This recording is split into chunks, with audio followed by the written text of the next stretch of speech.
Hello, and thank you for listening to another episode of the Hangry Mexican. I love talking to people that have stories to tell and that can tell them very well and can hold their own in a conversation and that can totally do it unscripted. And this next guest is one of those people. And she just happened to be in the Southern California area for a wedding. And I only had a very small window of time to get her on this podcast, and it was so last minute. So definitely want to thank her for giving me the time to sit down and chat with her.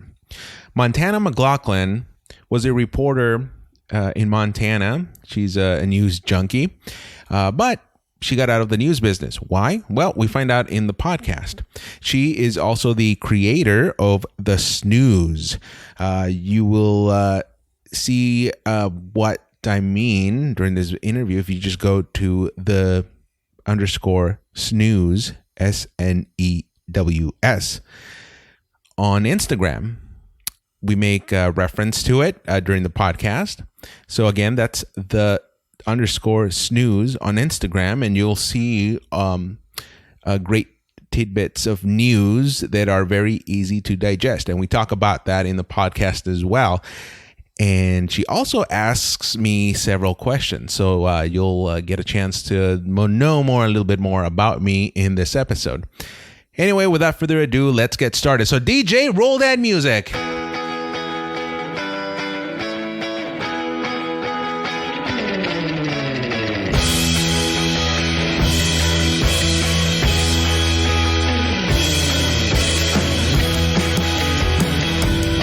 Well, Montana, first of all, I want to know what you've been up to after you left Santa Barbara. After I left Santa Barbara, okay, well, I got my start in the news industry, of course, in Santa Barbara. Lovely Oscar and Claire trained me on pretty much everything I know. And I went to pursue my first on-air job because, of course, how the news industry works is you have to go and get your start on air in small markets and then eventually work on up. And I moved to Missoula, Montana for almost 2 years, where I worked at the NBC affiliate there as a reporter, multimedia journalist, anchor, producer, videographer, the whole 9 yards, because of course in small market news you wear so many hats and you do a little bit of everything.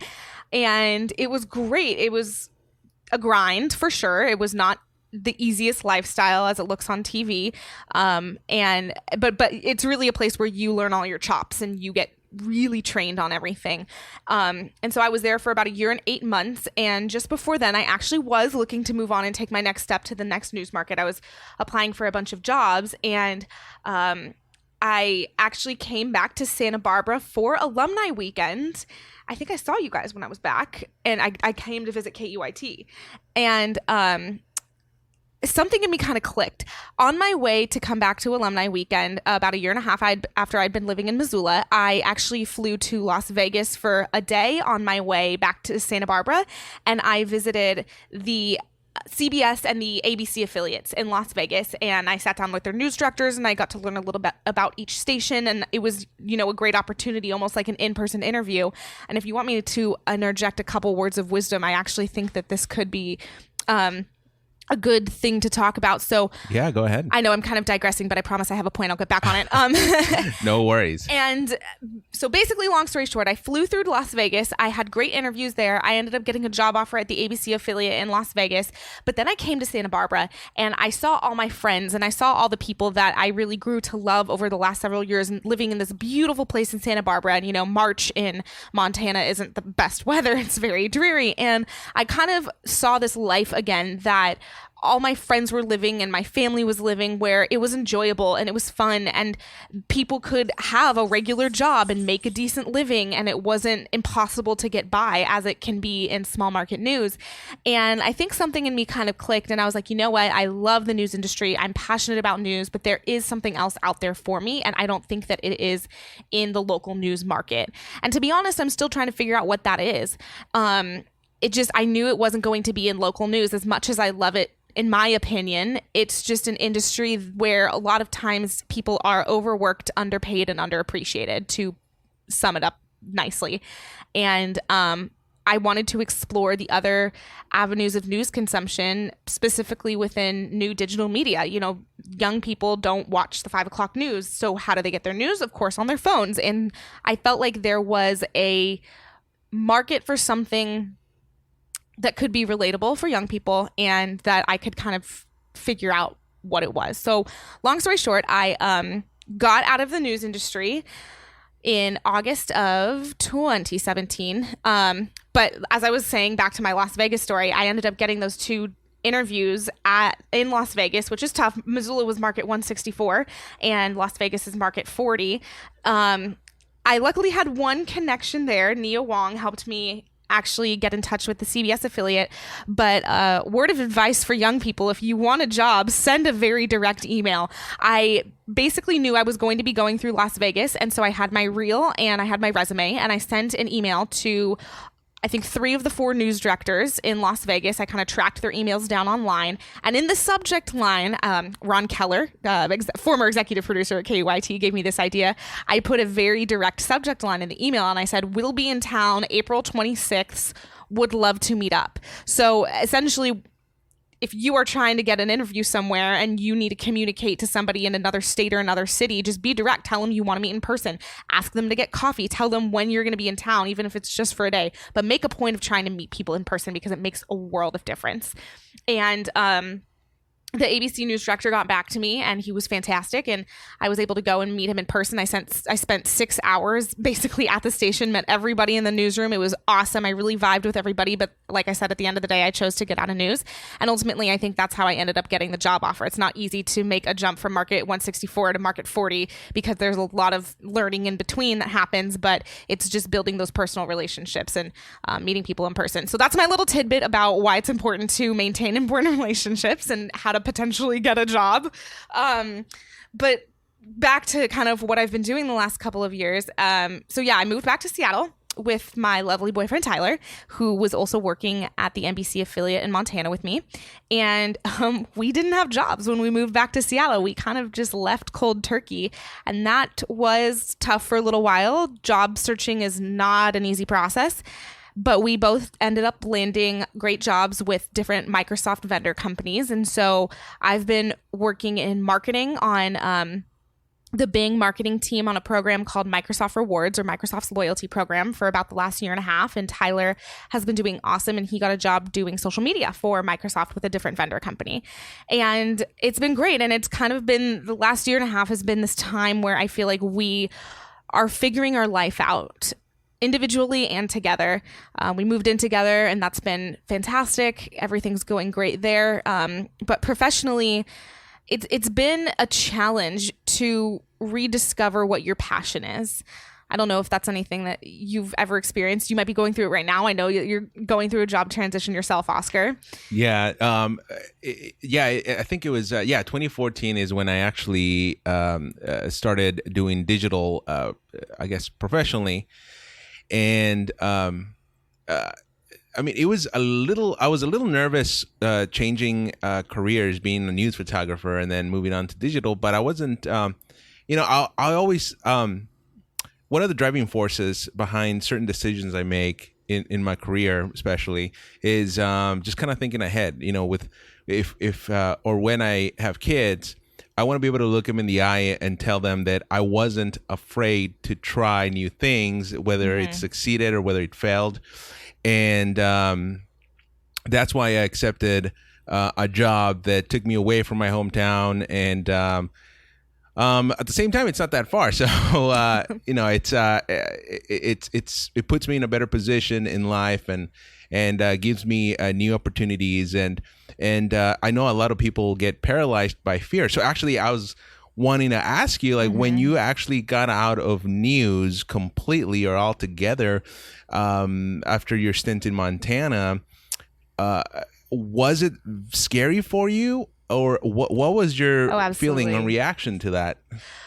It was definitely scary. It's tough to force yourself to realize when you're in a position that might be a little bit toxic, and force yourself to make a change when there's no certainty of that change at the end of the day, if that makes sense.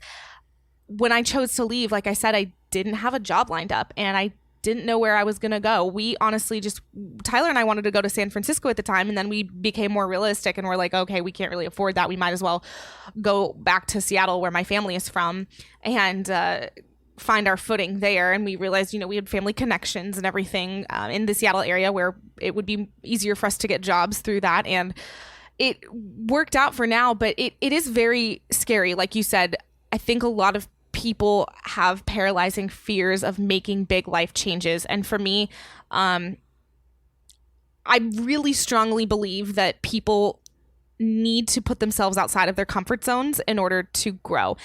And to give you a couple examples, when I came to school in Santa Barbara, I originally grew up in Seattle, and then I went to UC Santa Barbara not knowing anybody. And it's a huge transition. You just realize the world is so much bigger than what you know.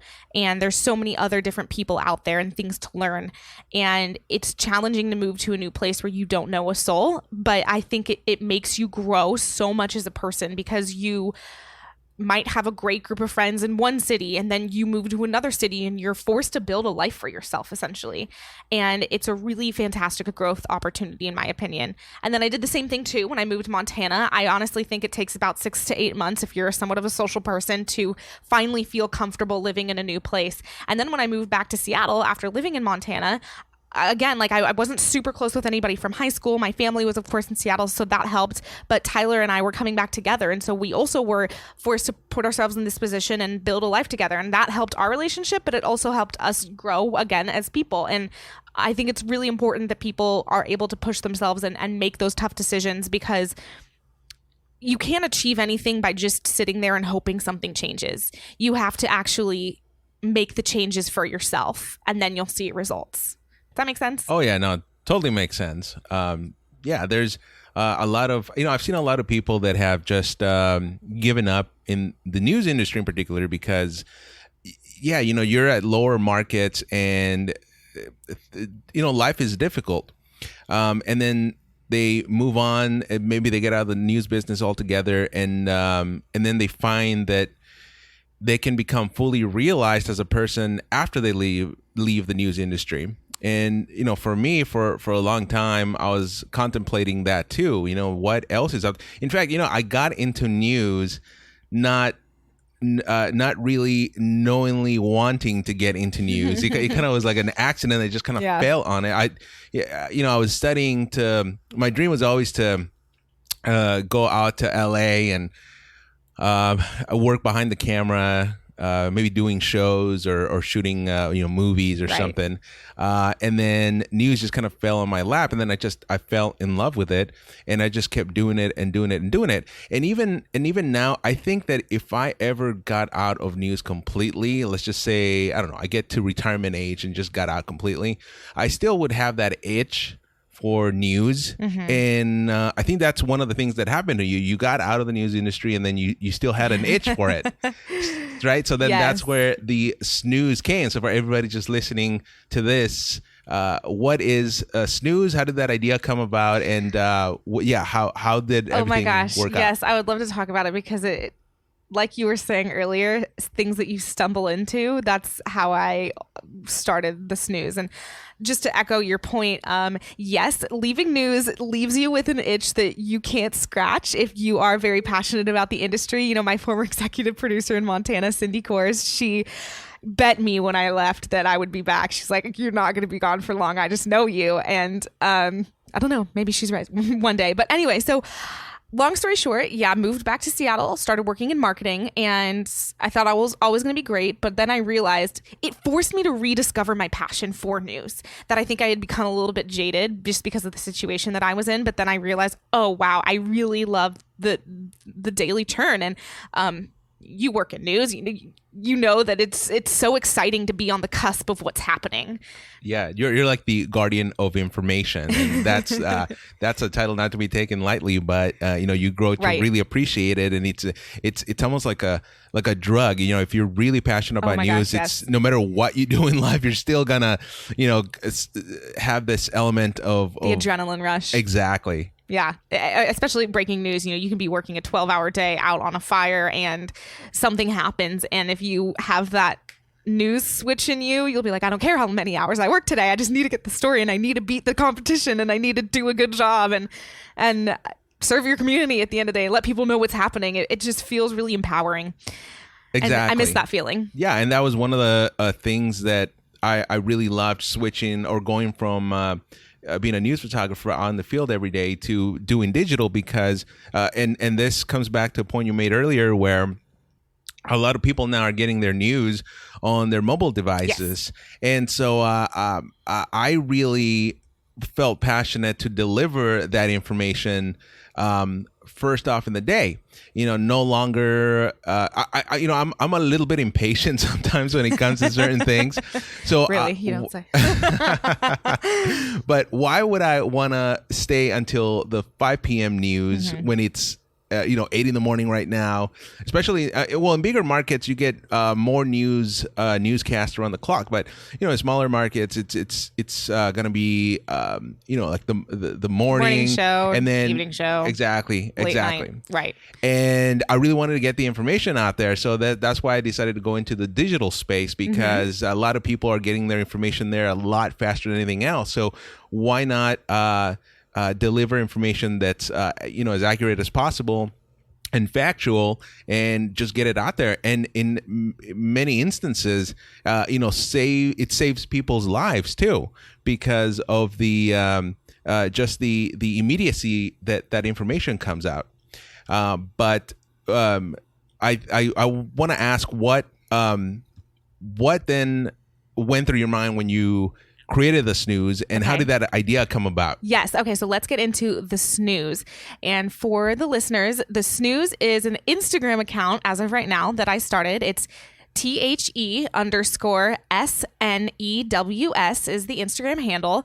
And long story short, it is a passion project of mine. That's how I see it right now. Okay, bear with me because this is the first time I'm really explaining what it is full circle. As we said, leaving news left me with kind of this itch that I couldn't scratch. And I didn't know what I was going to do with that itch next. And like I said before, I kind of just thought that something would happen and something would come to me. And then I was like, okay, I actually have to pursue whatever this itch is myself. The News was born out of inspiration from a different podcast that I am a big fan of called The Morning Toast. And it's really funny. The girl who runs the Girl with No Job Instagram account hosts this Monday through Friday YouTube, Facebook Live morning show where their whole shtick is they give you the fast 5 stories that you need to know before you wake up and take a bite out of your morning toast. And they are hilarious. They have a great rapport together, and they mostly cover pop culture and reality TV related stories. But what they do so well is break this barrier between audience and host and consumers and, news companies or personalities or whatnot. And they are just really relatable, and they're really funny, and they are great storytellers. And, Claudia, the girl with no job, will show up to shows sometimes hungover, and it's so funny because she's just very real with the audience. But at the same time, they deliver stories and they give you their opinions on them, and they, tell you what they think, even if you might disagree with it. And they've built a huge fan base. So that show really gave me the inspiration for the Snooze. I was like, you know what? I think there is a space to do something like this, but with actual news that we can still talk about, that will be relatable to young women and millennials who maybe they don't really know how to get news. Maybe they don't trust the big news agencies. Maybe they just want something fun and easy to consume and lighthearted that they can start their day with, but they can still get the information from. And there's a lot of different brands that are doing similar things right now, but I just had this specific creative vision that kind of grew out of, like I said, my inspiration for this other show, The Morning Toast. And for a long time, I didn't know what I was going to do with this creative vision. Honestly, I thought it would work best as a Monday through Friday live morning show, podcast, Facebook Live, YouTube Live, and whatnot. And because I was working a 9-to-5 job, I just didn't really have the time and resources to dedicate to doing a podcast or doing a morning show. I'm still, it's still in the back of my mind, of course. And so after a while, the idea materialized a little bit more of what I wanted the show to be. I started working with a graphic designer just to create a logo so I had it in my back pocket and I could use it whenever I wanted. And then literally back, what's the date? It is March 31st. Back probably mid-February, I opened my Gmail, just my personal Gmail. And I think I saw the option when you sign into Gmail that says like create new account. And I just finished finalizing my Snews logo. And so I was like, maybe I'll just make an email account. Just right now. Let me just do it. I don't even know what it's going to be or what I'm going to do with it, but sure. So I made an Gmail, and then I was like, okay, maybe I should just start an Instagram account. How hard can that be, right? And there was no rhyme or reason why I just chose to do it on this day. It just happened. And I was like, okay, actually, that's maybe a really good idea to start an Instagram account. Maybe it's something that will get me to continue to produce content. I can maybe figure out what my brand voice is going to be and how I want to engage my audience and the types of stories that I want to talk about, and what I want the vibe and feel for it to be. Like, Instagram's a great place to start doing that. And so I created the handle, and to be honest, it's only been about a month and a half now, but it's been so much fun for me. I mean, I hate to say it, I love my job, but sometimes I wake up in the day and like I want to focus more of my attention on the Snooze because it's just so exciting for me to work on and to be a part of. And I think for me, oops, sorry, my phone just went off. It's all that good. is that just reinforces what I'm passionate about. When you can wake up and you can feel excited about something that you want to work on and the content that you want to produce to the world. And so from there, it's just kind of developed into, I'll pull it up right now. I'm still working on my brand vision, to be honest. And one of the big things that was important to me with starting the Snooze is I wanted to bring the audience along for the ride. And so I really am trying to engage the audience as much as possible and ask them, what kinds of stories do you want to hear? What topics do you care about? What do you think about this story? Like, engage them, get their feedback, make them feel like they're a part of the Snooze. That's one thing that I think I've identified the last couple of weeks as far as my brand voice goes with it. The other thing that I want to talk about with regards to the Snooze is I want it to, of course, be relatable. And my mantra is keeping you informed for your next happy hour. Well, when we think of how news is consumed today, it's, of course, objective, or tries its hardest to be. I believe that. As a former journalist, I believe that most news agencies and most journalists are good and they want to be objective. But that's not the way that you talk about news with your friends over drinks, right? We share our opinions. We say what we think. We aren't people who just have really, objective conversations with each other. People are passionate about these issues that they care about. And so I was not opposed to bringing in an opinion side of the Snooze and sharing my opinions sometimes on stories. I think as a news agency today, it's so easy for people to point the finger and say, oh, you're biased. Oh, you're subjective. Oh, you lean one way or another. For me, I look at maybe voicing my opinion sometimes with stories as a way to get out in front of that message and say, yeah, you know what? I will give you objective stories. Sometimes I'll give you my opinion because I'm a real person. I'm a real person behind this account. And this is what I believe. And I want to be able to talk about these issues with people and have educated conversations and be respectful of each other, because I think at the end of the day, we'll all learn that we're not all that different and we want the same things ultimately at the end of the day, which is why sometimes I will give an opinion in this news and I'll make the audience aware of that ahead of time so they know. But that's another thing that I think is important with my brand voice. And do you feel that not being in the news industry, working at a TV news station, has given you a more open voice with the Snooze than if you were working as a journalist in a TV station? In a more formal setting? I definitely, I'm not strapped to a brand besides myself. And so I think that gives me some freedom. Part of why the Snooze was born is because I felt like for somebody my age, my demographic, I consumed news a lot. And I didn't realize how much I did compared to a lot of my peers until I kind of started asking them about stories that they'd heard of or hadn't heard of. And I realized, there's got to be an audience for this. People don't know what's going on and there's a way that I can reach them. And I think to answer your question, it just all goes back to me wanting to be a real person behind the brand. And you have to have opinions. You have to be a person to do that. So of course, not being strapped to like a company helps me do that. No, that's awesome that you were able to find a voice even after you left the news industry with this new brand. And I gotta say, I've seen it. I follow the account, and Thank you. I mean, it's very unique the way that you deliver the news.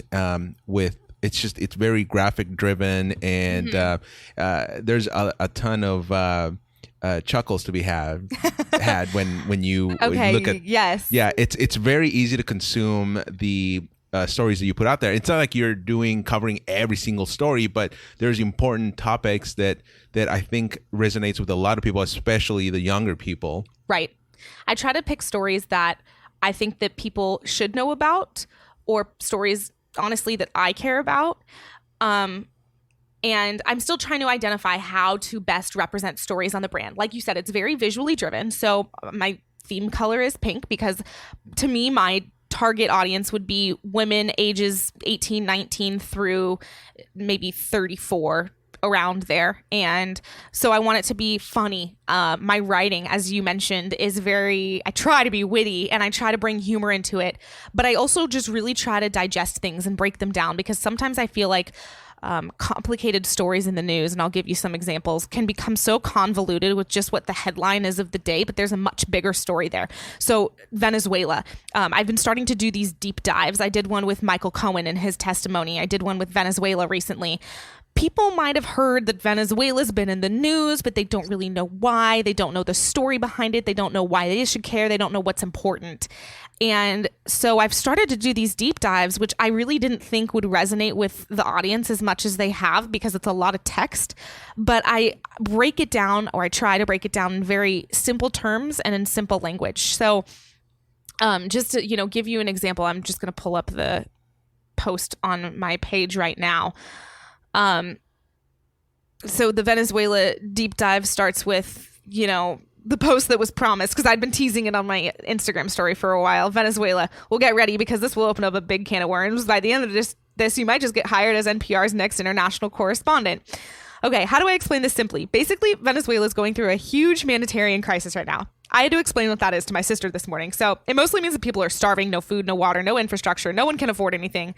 Literally, a stick of butter costs a full month's salary. Last week, the power went out across the whole country. Yeah, real world shit. So, I mean, that maybe isn't the best example of me reading it, because I was kind of stumbling over my words. But I just try and digest what's actually happening. Why is there all this turmoil going on in Venezuela? Why is it being talked about in the news? Why should I care as just, a girl walking around on the street? And so it's required a lot of research, and these deep dive stories require a lot of research. I actually do sit down and comb through PBS, NPR, CNN, all these different articles, and I try to put the pieces together in my head, and then I try to explain it back like I would if I was just sitting here talking to you. No, and that's, I think, the way that it should be done, because there is an audience that has to easily consume. In fact, that's actually how I write my web stories, right? Because I want people to understand it, whether you're 5 years old or you're 95 years old, and some of these stories are complicated. So how do you explain it? I mean, even certain push alerts or notifications that I sent via the app for the news station I work for has to have, I think, a sense of ease of read and right. and the way that you can just easily digest it. It's almost like a friend would be texting you, mm-hmm. and how, if they do text you, how would a friend say things? So part of my writing is just easily put things into perspective that somebody young or old can understand it in right. a very... That's one of the basics, that they always teach you in journalism school. Yeah. How do you explain something simply, even if it's a complex topic? Yeah, exactly. You don't want to use big words, because then you will lose people. And sometimes I find myself looking up certain words that I may not understand, and then I kind of lose track of. I kind of go down this rabbit hole. So for me, it's just easier to put information out there that people can understand easily and digest easily, right. and that requires not using these big words and just moving conversational. Exactly. Right. And that's exactly what you're doing with the Snews. And I really appreciate that because it's so easy to understand difficult topics. Oh, absolutely. I think it was something that I really realized when I was working as a journalist, specifically when I was producing and anchoring the weekend shows. The way that a lot of national news stories works in the news industry is you will go on to, I worked for an NBC affiliate, for example. So I would go on to this NBC server and I would pull the national packages or stories that NBC National would put together. And they had scripts pre-written and they had all the video already. And I would, take the script, tweak it a little bit, put it in our show to localize it. And I would find these really big national news stories I would even read through, and I would read these headlines and I didn't really understand what they meant. It was just more of like, here's what happened today. Okay, great. But if you don't know anything about this really big, complicated story that's been going on for months, how is this little blurb about what happened today going to matter? And, a great example of the deep dive that I did with regards to Michael Cohen.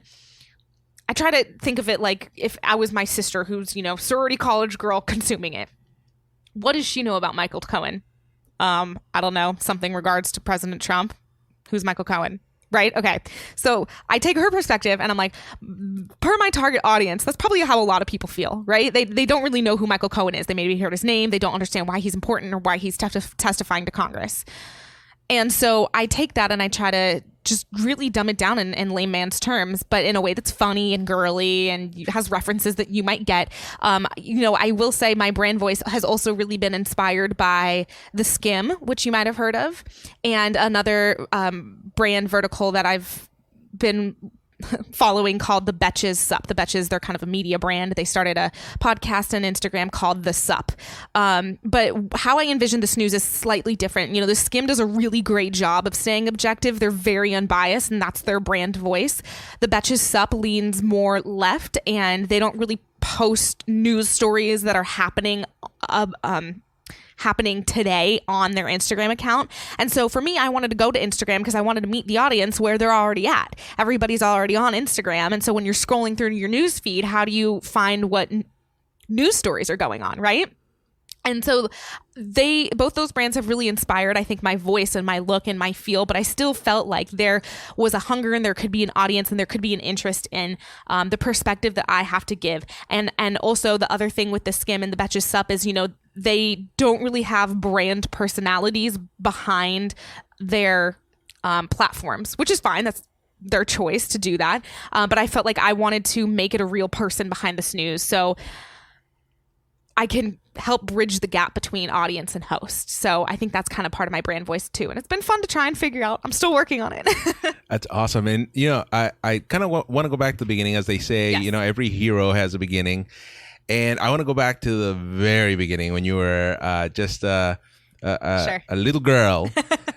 What got you into doing news? Did you at what point in your life did you get bitten by that news bug, and did your parents have anything to do with that, or was it just something that was spur of the moment that you just decided to do? Tell me about that experience growing up. Oh gosh, I really wish that I had a better story or I had that light bulb moment, but I feel like for me, this performance gene has always kind of been in my family. I have extended family that's kind of involved in the entertainment and media industry, and they've always been inspirations for me. My dad has always been a really big inspiration. He's just a very charismatic and musical person, and they jokingly nicknamed him the mayor of Sammamish, our hometown, even though he wasn't, just because he knew everybody. Everybody knows Kent MacLachlan, and he just is this very lively person. And so I feel like growing up, that personality really rubbed off on me, and I always felt that it needed to be very outgoing and engage with people and talk with people and learn what their stories are. I feel like you only really build relationships with people if you can talk to them and you can learn what they're about and what makes them them. And so I think that definitely helped drive the news spark in me. And to be honest, when I went to college, I had no idea what I wanted to do or what I wanted to study. I thought maybe I'd study communications. I to be honest, I didn't even know that broadcast journalism was a major when I was first looking at schools. Doing it all over again, maybe I would have picked a university that actually had a broadcast journalism program instead of UCSB, which I love. But I was a film major there, and it was something that honestly just kind of fell into place. I knew that I had to get an internship before I graduated college. That was something that was important to me that I wanted to do.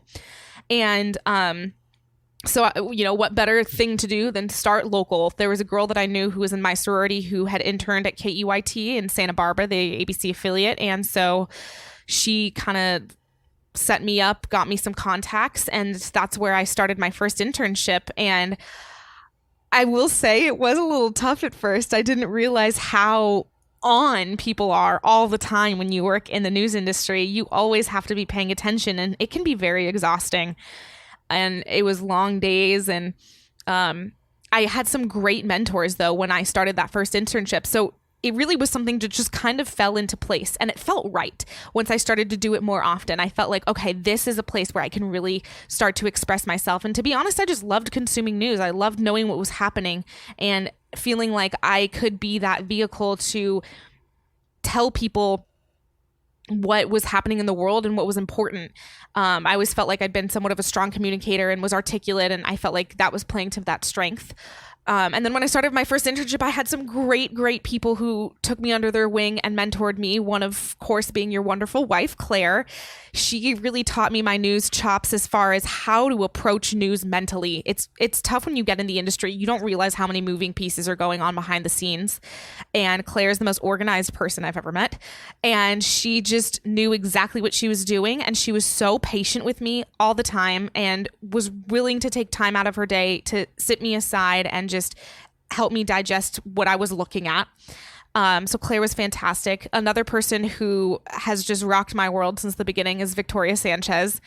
I can't say enough good things about her. She's just the most talented reporter that I've ever met. And everything that I knew as far as being a reporter in the field can be attributed to Victoria Sanchez. She's now working at ABC 7 in Washington, D.C., actually. And she is just an incredible person. She cares so much about what she does, and she cares about doing it right. And she just taught me so many tips and tricks. And, there's so many other people to thank, like Kelsey Gherkins is amazing. I did some wonderful stories with her. Elise Martinez. We did a story, I remember, with Elise where we were interviewing this guy who had renovated the Santa Barbara courthouse clock tower and was opening it up to people who wouldn't have access climbing up there via the stairs. And he just kind of started to get a tear in his eye. And it was a moment that I'll never forget because it just really reassured to me how you can change people's lives in the news profession. And here's a guy who just cared so much about the work that he was doing, and he was sharing that with us. And I got to be a part of that moment that was so meaningful to the greater Santa Barbara community. So, I mean, there's a lot of things that just fell into place, and I had a lot of fantastic mentors over time that helped me launch my career, essentially. Yeah, no, the news industry is a very unique industry, and there's a lot of it to love. And I think a lot of people get a misconception of it. They think it's the enemy of the people, right? But there's certain things like what you just described where you get to experience changing somebody's life. Oh, absolutely. And there's no greater gift than that, I think, when you actually witness it in front of you, in front of your eyes, the positive impact that you're doing through your job. Because at the end of the day, we're storytellers. We're telling a story, and that story is going to be exposing something that maybe a lot of people don't know about a certain individual or a certain topic or a certain thing. And when you can change that for the better, I mean, it's an amazing feeling. Oh, it's that's what keeps you doing the job. And I think it's so important in the news industry.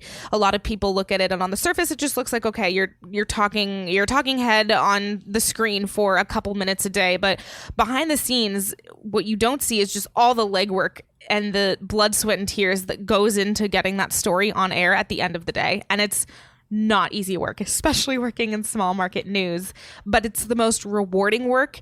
If you put your heart into it, it really can be. Yeah, there's a lot of people out there, that journalists and non-journalists that are doing just great things to help the community. And so that's one of the things why I wanted to create this podcast, because I want to hear what those people have to say. I want to know what makes somebody tick and why they are doing what they're doing. And in this case, that's why I'm so thankful that you're on this podcast, because I think you're doing amazing things. First, as because you know, at UCSB, when you were a UCSB student, you organized what would you say, a journalist group?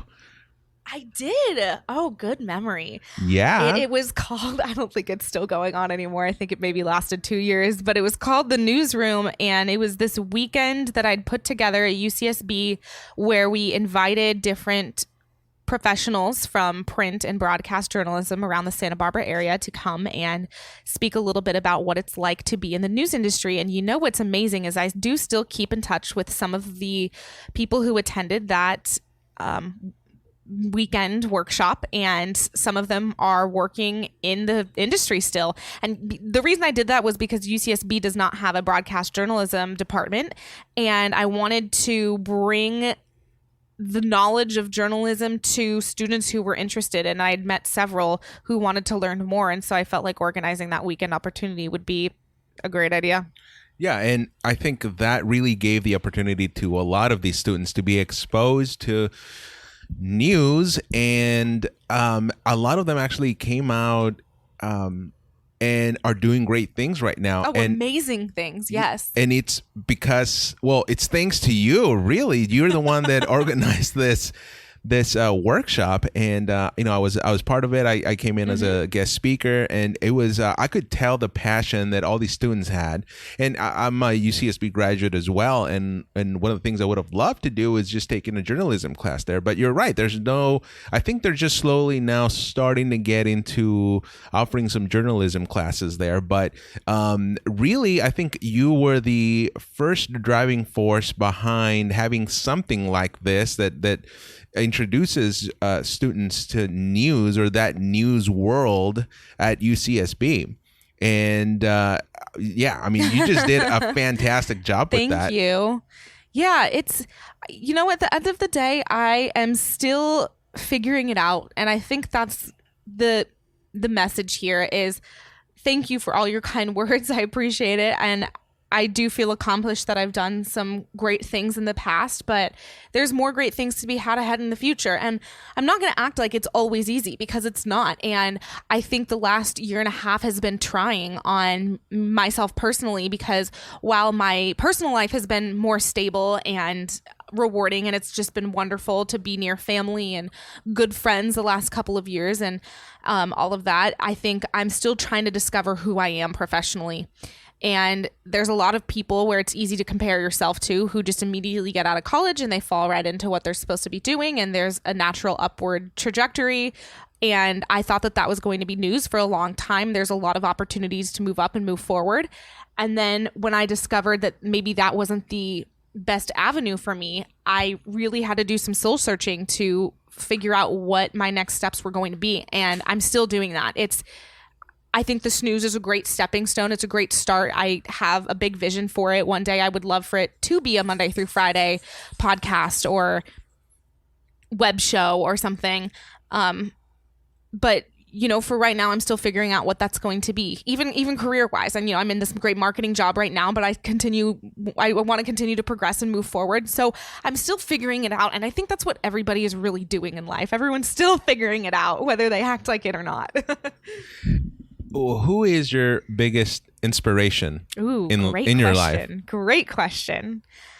Well, personally, I have wonderful parents who have always been so supportive of me, so I have to thank them. My biggest inspiration, Savannah Guthrie. I'm obsessed in love with Savannah Guthrie. I just think she is God's gift to earth. She is just so incredibly poised and wise and calm, cool, and collected, but has a little quirky side to her too, and she's a real person to me. And Hoda's fantastic as well. I'm a big Today Show fan. I watch it almost every morning, and I just adore Savannah. I just feel like she is a true example of somebody who has persevered and she took different career paths. She went to Georgetown, I think, or George Washington University, and she was a lawyer for a while. And then she kind of got back into news. She did have a quick stop at on my old station in Butte, Montana for about 2 days. And then they announced they were closing the bureau. So she just is amazing. I absolutely love watching her. She's a huge inspiration. And then just everybody else that I've worked with in the industry over the years who have grown and progressed. Victoria Sanchez is incredible. She went from KUIT and then hopped to a fantastic news station in Denver, KUSA, and now she's in Washington, D.C. And honestly, I don't think she's going to stop there. She's going to make it all the way up to the top because she's just incredible. And it's so fun to see people like her move up and move on. And I'd say, yeah, those are definitely my inspirations. We're going to have to get Victoria on this podcast. Claire, can you get working on that, please? Yeah, Claire is, she's one of the producers here of this podcast. So she's in charge of helping me book people. She's awesome. Who are your inspirations, Oscar? Oh, that's a good question. Me, myself, and I. No, that sounds way too narcissistic. I think there's a lot of people. I've been one of those people that loves learning things. Oh, absolutely. And for that, you kind of have to strip your ego, just get it out of the way and just shut up and listen. That was my way of doing things. I just shut up and listen. So one of the biggest, and he's a very good friend of mine now, is John Palmentary. Right. He's the senior. Been a big guy in your life, huh? Oh yeah. I mean, he was even my best man at the wedding, so we're connected for life. But he was one of the biggest inspirations in my career because he taught me how to really be a news person. It's one thing to get out there and just shoot pretty pictures. Right. But it's another thing to understand the concept behind news and what you're actually doing and understanding that. It's like making a movie, but you don't really know the theory about why you're doing what you're doing. So John was very instrumental in helping me and guiding me through my career in news. And of course, from there, I met a lot of other great people that have guided me. So he's a big inspiration in my life. Also my dad is both my parents, but my dad in particular, because my dad actually came here to the United States with nothing really, and he always was in the pursuit of knowledge, and he ended up later in his life graduating from UC Santa Barbara, and seeing that inspired me to not give up, because there were times when things were tough. I would be a being a full-time student. And I think at one point I was taking up to, I think about 16 credits or so, but it was I was a full-time student and then working 2 jobs. It's a lot. Yeah.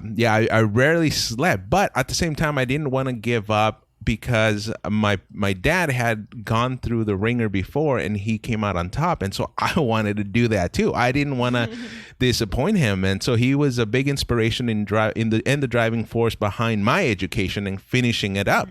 So there's all these folks that I think have been inspirations in different facets of absolutely. my life. And it's not always people that are inspiring. It's other companies and brands and things that I see every day. Like I said, that podcast, The Morning Toast, really gave me my idea for what I wanted to do with the Snews. And it came at a time in my life where I was looking for inspiration, and I was looking for what that next thing was going to be. And it helped me materialize my thoughts and all these other different media brands that are similar but different. Another great person who you should talk to, her name is Erica Mandy, and she hosts a podcast called The Newsworthy. She's a former reporter. I think she worked at CBS LA, and she kind of does a morning podcast show that's really fun and gives you the top headlines for the day, and it's very upbeat. And so rather than seeing people like this as competition, I see them just as wonderful inspirations of people who are doing what I'm trying to do and reach an audience and inform people and be great storytellers at the end of the day. That's all we want to do. We want to reach an audience, and we want to inform, and we want people to walk away feeling like they genuinely learned something and it was time well spent. So it's not just people. It's everything that you see. Yeah, no, you are 100% correct. Now, out of left field, I just want to know. Yes. Do you know how to cook? Ooh, it depends. What is your go-to dish if you were to cook? My go-to dish. Ooh. Okay. Well, I really actually like making chicken parmesan. Ooh, my favorite. Okay, Is it really? go on. Yeah. Oh my gosh, I love chicken parmesan. Anything with chicken really is so good. I'm trying to get a little bit more crafty. I got a cookbook for Christmas from my grandma called the Skinny Taste Cookbook, and they have fantastic recipes. A lot you can just make in a crock pot. Anything that's pretty simple. I like experimenting with new recipes and new things. I won't say I'm the best cook, but I'm not against trying. I would say my stuff turns out good 50-50. I totally understand. Chicken parm. I'll go. Yeah. It's my go-to. That's awesome. Well, that's a good dish, and you can dress it up with anything. What do you cook, Oscar? Well, I can tell you, I'm. Who cooks, Claire? You or Claire? It's like a 50-50 relationship there because Claire shakes her head.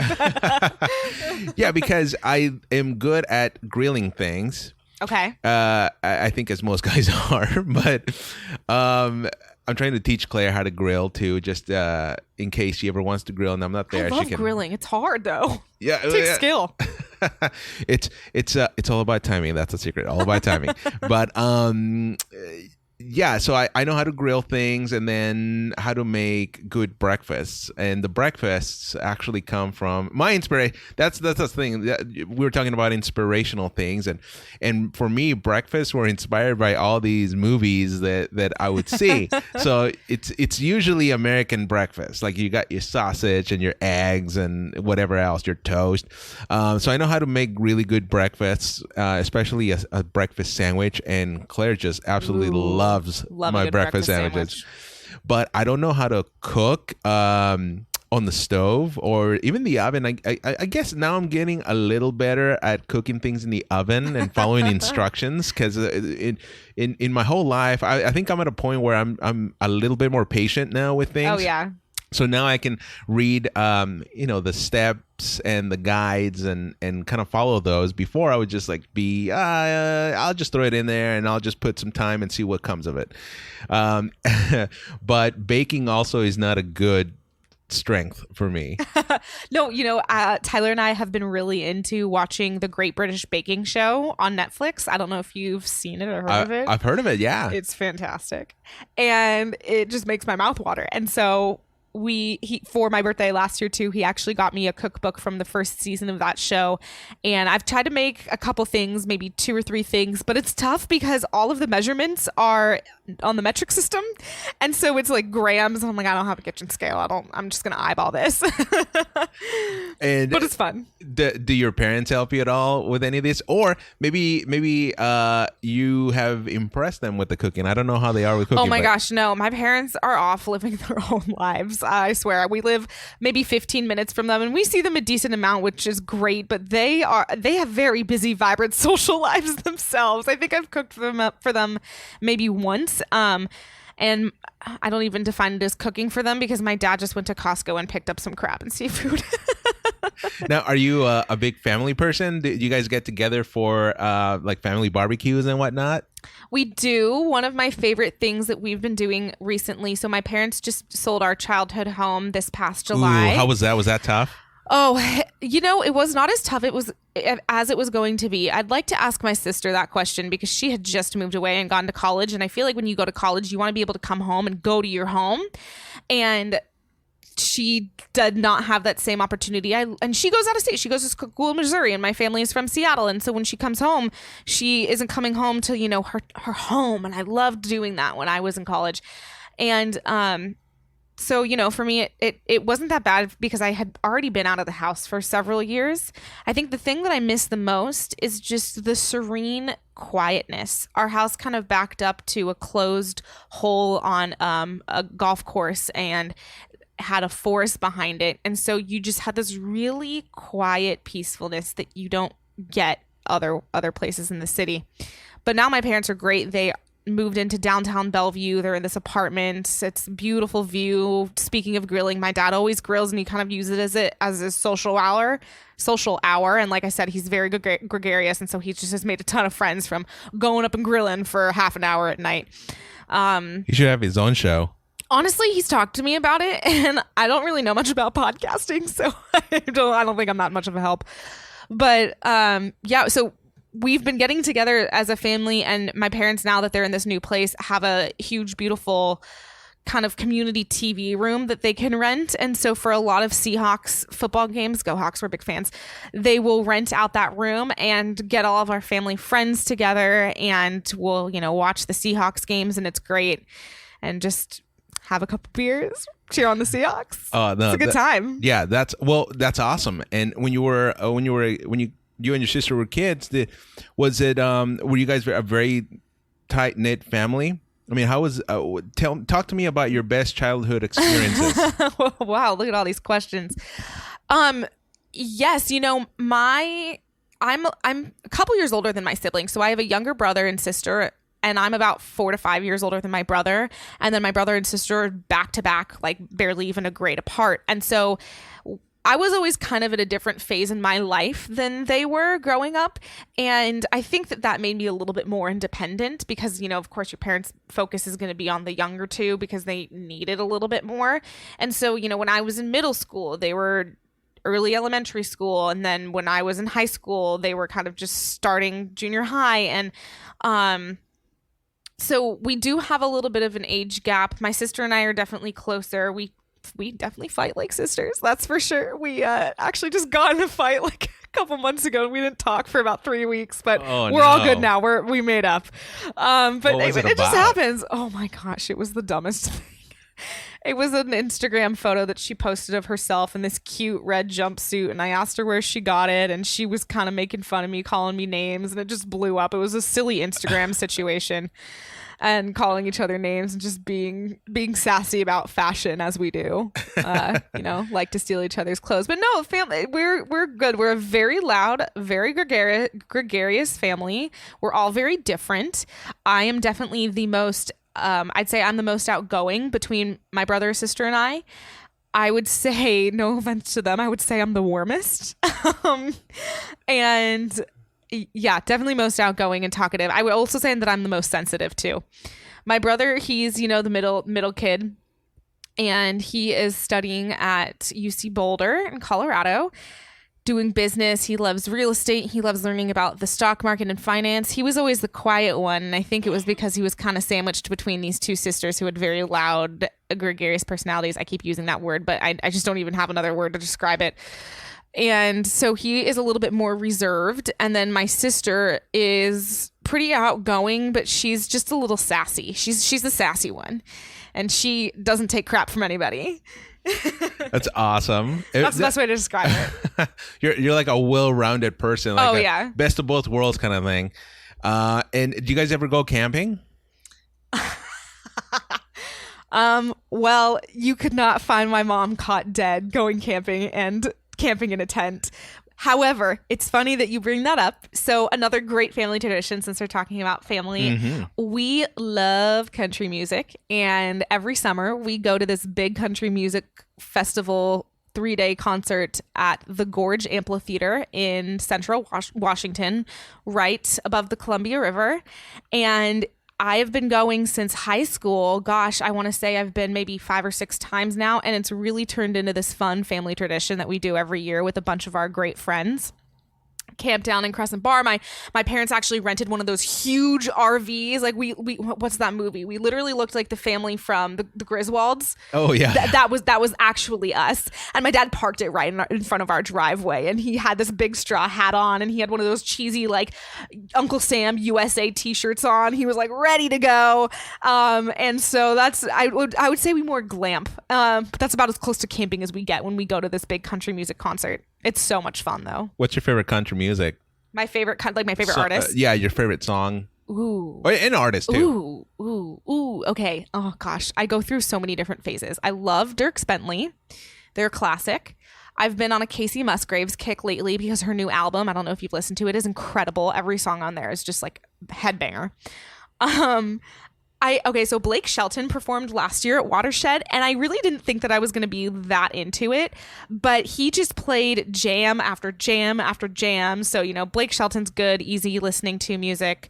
But I also love the old stuff. Like I'll listen to Dolly Parton, Tim McGraw, if you consider him old.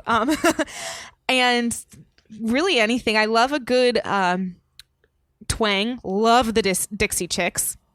They just play all those instruments, you know, banjo, fiddle so well.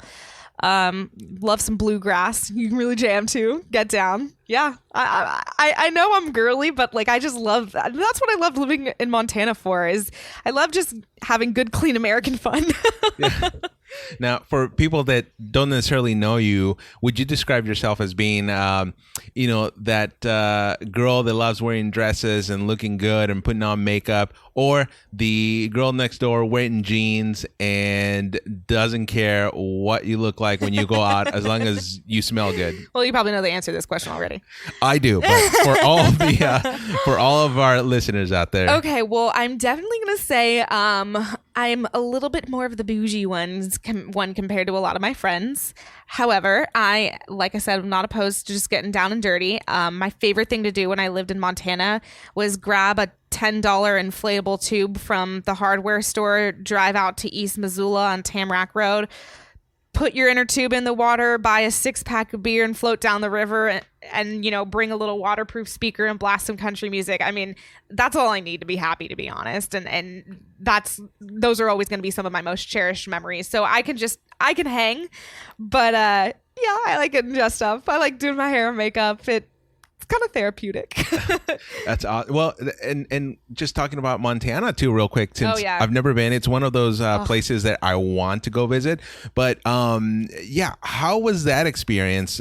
Because I think great question. A lot of people they hear Montana and they think ranches and cows and getting down and dirty. But how was that experience in Montana? How is Montana? I know, it's one of those places, you know, they call it the last best place. And there isn't anything that could describe it better. I love it. I love being in Montana. I don't think it's anywhere I would ever live long term, but it's some place that you go and you just appreciate it for what it is. I'm from metropolitan cities. I grew up in the Seattle area. I lived in Santa Barbara. And then, you know, I moved to Missoula. And Missoula is actually a pretty liberal city compared to the rest of Montana. But working in news there is great. You know, you really get to learn about a community very quickly working in news. And you learn geography very well. And you kind of learn your way around. Montana is just beautiful. It's one of those places that you can just drive in any direction and hit something amazing. And I did that a couple times when I lived there. I just picked a direction from Missoula and I just drove and I saw, you know, cow pastures, but I also saw beautiful rivers and amazing mountains. My favorite drive in Montana is when you're going north from Missoula up towards the Flathead Valley, and right before you hit I think it's St. Ignatius, it's a little tiny town, you come over this big hill and the mountains just open up right in front of you. Snow-capped mountains, the Rockies, like you've never seen them. And they almost look like they're just within reach, like you could reach out and touch them. And they just tower over this lush green valley below called the Mission Valley. And I don't think I've ever seen anything more beautiful. And so you kind of drop down in the Mission Valley and then you drive north for about 45 minutes and then you hit the town of Polson right on the south side of Flathead Lake. And it's just so majestic. You know, we got to spend my birthday one year up in Glacier National Park and we went paddleboarding on Lake McDonald, drove up going to the Sun Road. I wish we would have had more time, but it's just one of those places, like I said, you just really appreciate the world's natural beauty. I mean, we're in Santa Barbara, right? So you can walk out onto the beach and see the ocean and it's beautiful. But being in Montana, it's like a different kind of beauty. It's just simplistic. And I will say too, you meet so many people from different walks of life. And it forces you to kind of take a step back and look at things in a different perspective. And I think that's really valuable to do. I met a lot of people who saw the world very, very differently than me. But when you meet them halfway and you meet them in their space where they're comfortable, you realize why they think the way they do. And it just makes sense. And it's like, okay, you live out here. There is nothing for miles. And I get it. I get why you think this way, and you're totally justified to that. It just is very humbling, is the best way to put it. And I think if a lot more people just opened up or opened themselves to being vulnerable and talking to somebody that may not share their same experience or ideas, can, I think, be very beneficial to the growth of that person. And that's one of the reasons why I love going to the East Coast and going to visit my mother and father-in-law over there. Claire's mom lives over in New Hampshire, and that's the northern part of New Hampshire, right? Or in a little town called Milan, and it's so out there that really the nearest place where you can actually buy groceries is Walmart, and that's about 15 minutes away. So really it's so out there, but it's so beautiful, and there's a lot of pride in these very small towns. So much pride. Yeah. And they have so much respect for guns, and they are there's a ton of things out there that of course could make them go on the wrong side of the road in life, that is. But there's a lot of sense that I think they take church very important seriously, yeah. Very seriously. It's a very important part of who they are and right. what makes these communities very tight knit, and it's totally different than other areas like huge cities where everybody kind of almost just goes about their business and whatnot. Over here, it's almost like you have to work as a town. You have to work together to get to make things happen. So right. I do feel you in saying that. You visit these places and you come with a different perspective than when you first went in. So that comes to my next question, actually. And before you moved to Montana, again, you were here in Santa Barbara, where it's a totally different lifestyle. Totally. So how would you say that you matured and grew after doing your stint in Montana, and then actually going back home right after that? In what way did you mature? I think a good way to maybe answer that question in a way that I can kind of explain is, as I was kind of saying earlier, it just, living somewhere new to me is very important. It really forces you to put yourself in a different perspective and put yourself in somebody else's shoes. Even if you don't agree with them, you understand why they think the way that they do. And that's incredibly important. And I honestly think that it was part of what made me want to start the Snews and maybe give a little bit of my opinion in these news stories, because I feel like in a way I've seen the other side. Obviously, the stereotype goes with cities is people lean a little bit more left when you live in a big city, and then people lean more right living in rural America. And I feel like living in both those kinds of spaces has helped me understand the differences in opinion, and maybe even take a step back and think, okay, like, how can we, approach this from a neutral middle ground? And so that's one of the things that I think living in Montana made me realize is, I'm trying to talk around things and be less specific, but I'm trying to think of a good example to explain. Maybe cut this part out. Okay. So yeah. Okay, actually a news story that I saw recently might help kind of answer this, but it was a student who was not kicked out of school, but she was forced to take off her Make America Great Again hat in school. And it was kind of one of those controversial news stories that goes around.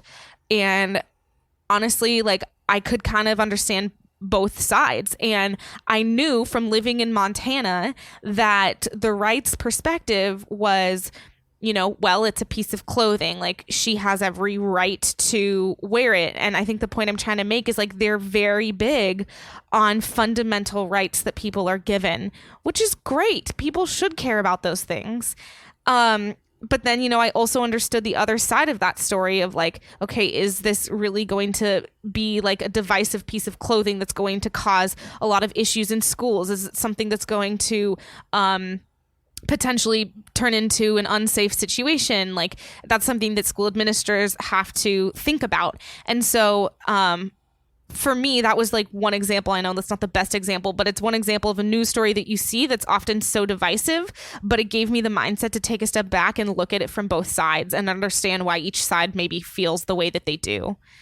Does that make sense? Yeah, no, it makes total sense. So I don't know if it's like so much me maturing, but it's just giving me the perspective that, like, there are other people's opinions out there than my own. Yeah, no, and it makes you understand why something is happening, and it gives you a glimpse of how both sides think. And I think, like I said before, if more people, I think, open themselves to being a little bit more vulnerable and talking to people that they may not agree with, I think that would make everybody less scary, less confrontational, and open the gates to meeting, halfway. It's like a marriage, right? And Claire would know this better too. But there's always some kind of compromise that you have to do in a marriage, because obviously, you get two sides, you get two people thinking different things, and there's always a compromise that goes in the middle, but you have to kind of talk things out and open yourself to just being able to listen and understand where the other person is coming from. And Yep. Claire and I almost have a 1 year, almost 1 year of being married. So I think it's a year that's gone by so fast. And and we haven't really gotten into any arguments or fights because, one, we both respect each other, but we understand where the other person is coming from, and we have totally different upbringings, but we always find a way to meet in the middle. And it's an amazing feeling when you can do that. It really does make you grow. It's all about balance and compromise. Everything in life, I really believe, is about balance and compromise. Exactly. And then just really quickly coming back to news, because I do want to know, there's a lot of different realities that people have before they even get into the news business. For example, they want to be a journalist, and they think that the news industry is a certain way that it may not be that way. They maybe just see movies where maybe the news industry is more romanticized than that. But in your experience, what is something about the news industry that you thought that's how things were before you even jumped into doing news? And what was it that burst your bubble in a way about the news industry? Oh gosh, I'm trying to come up with a good example for that. I think the first thing that really sticks out is just the dissemination of information. And of course, that's really changing with social media. I just remember when, like, my first couple of days of my internship at KUIT, when I sat down at the assignment desk with Claire, I didn't realize, like, all the press releases that news stations and people are constantly bombarded with. I didn't realize that sheriff's departments and police departments have public information officers that you communicate with. I didn't realize that there's all these, like, public figures that are specifically there to disseminate news information and communicate with the media. I just didn't even understand the flow of it, and that there was such structure to it.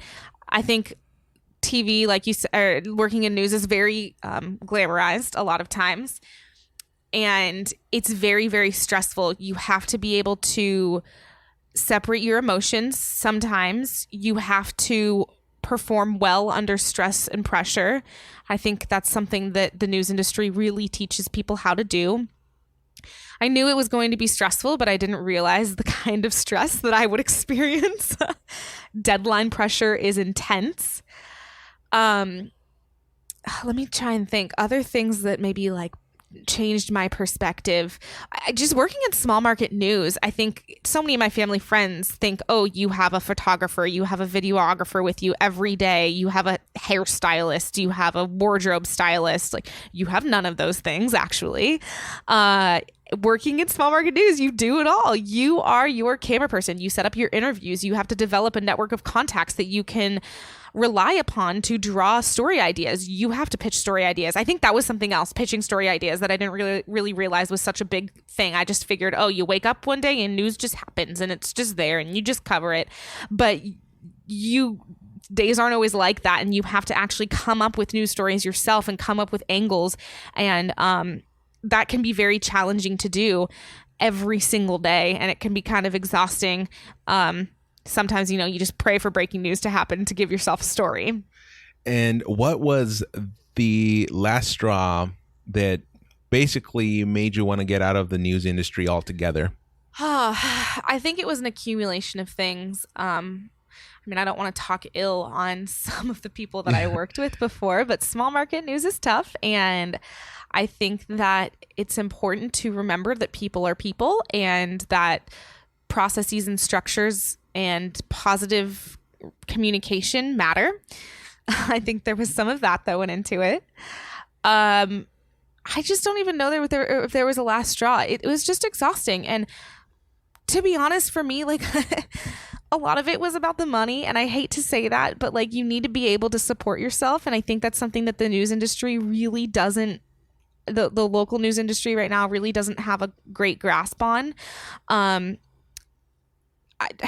don't mean to sound like ignorant, but for example, my contract in Las Vegas, I would have not even been making $45,000 a year by the time I was 30. And after putting about 10 years of blood, sweat, and tears into one industry and not even making $50,000 a year and living in a metropolitan city is not easy. And obviously I should be thankful for like having a job and having income. And of course, working in a profession that I love. And of course, those are all great things, but it comes down to quality of life at the end of the day.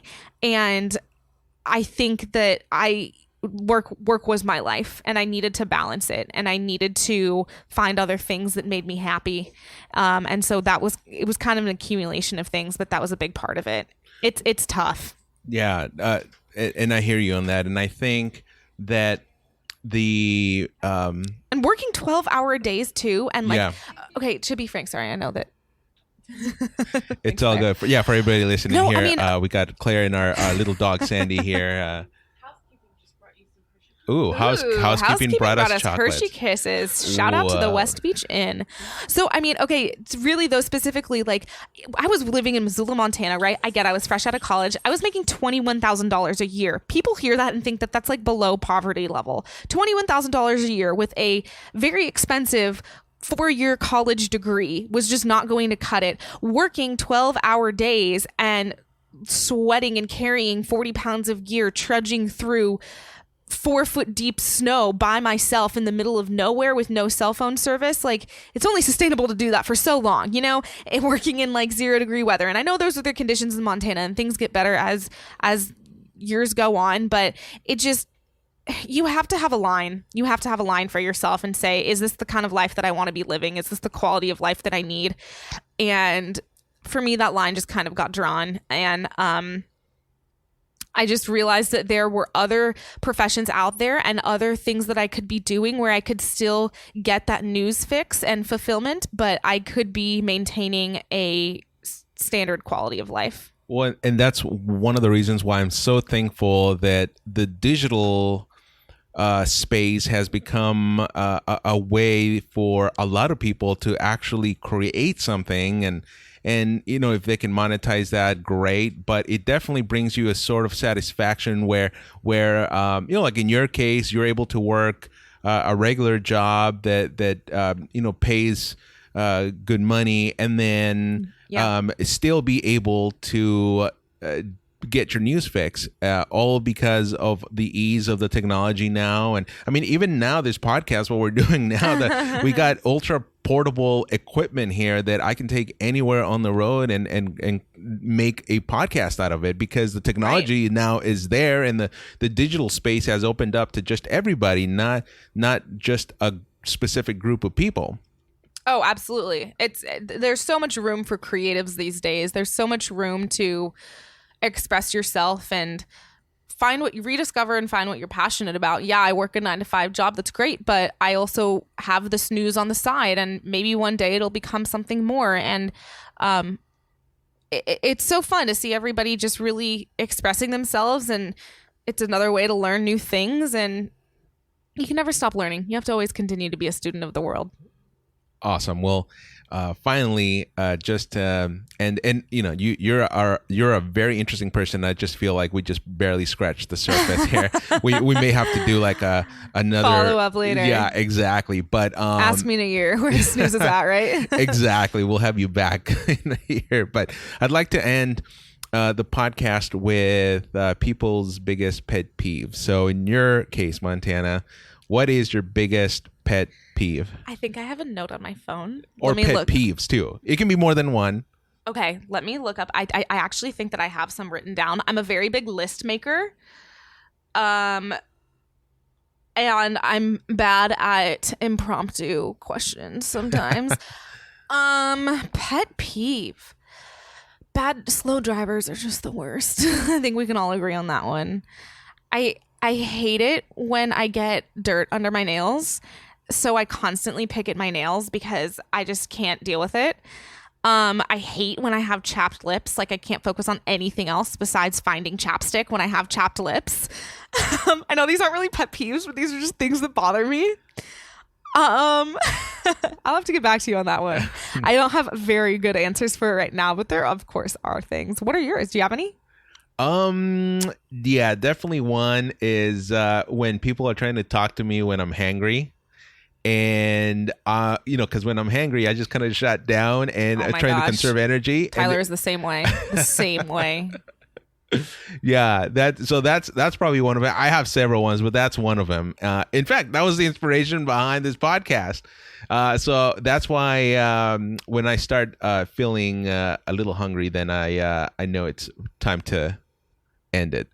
So is that what you're saying right now? You're getting hungry? You're getting a little hungry? Oh yeah, a little bit, yeah. So we're gonna try and figure out what we're gonna do here. But thanks, Montana. This was awesome. I really appreciate you just taking some time and just being a guest here on the podcast. Thank you. This is so exciting you're doing this. And sorry, I know I tend to digress sometimes and tell long stories. This is my first time doing a podcast, but I wish you the best of luck. This is so fun you're doing this. Well, thank you. I'm going to be leaning on you in the future when I have questions. Well, you're an awesome talker and an awesome storyteller. So now I can see why you did the news for all this time. So thank you again. Thank you. We'll talk soon. Stay in touch. All right. Sounds good. And once again, that was Montana MacLachlan. You can follow her on social media, on Facebook and on Twitter by searching for Montana MacLachlan or Montana. And once again, that was Montana MacLachlan. You can follow her on social media, Facebook and Twitter. You can search for Montana MacLachlan or Montana MacLachlan News. Of course, if you don't know how to spell her last name, and sometimes, let me be frank, I do have problems pronouncing her last name every now and then. So if you need the spelling of that name, and also I'm going to include the links to her social media accounts, just go to the description of this podcast and you'll see it there. And also remember to follow the Hangry Mexican podcast on Facebook, Twitter, and Instagram. All right. One more thing that I want to let everybody know, and that is that you can send your comments and your questions, and I'd love to feature some of those on the next show. You can send that to Hangry Mexican Podcast at gmail.com. All right. And be sure to include your name, your first name. You can include your last name too if you want. But first name is good. That way I can reference it on the show. All right. And if you love this episode and if you love this podcast, subscribe to it and just let your friends and your family know about it. I really would appreciate you commenting and liking this podcast wherever it is that you get it from. We're all over the place. Spotify, Apple Podcast, TuneIn, Google Music. We're all over the place. So be sure to rate the podcast if you love it. All right. Thanks, everybody. And until next time, good night and good luck.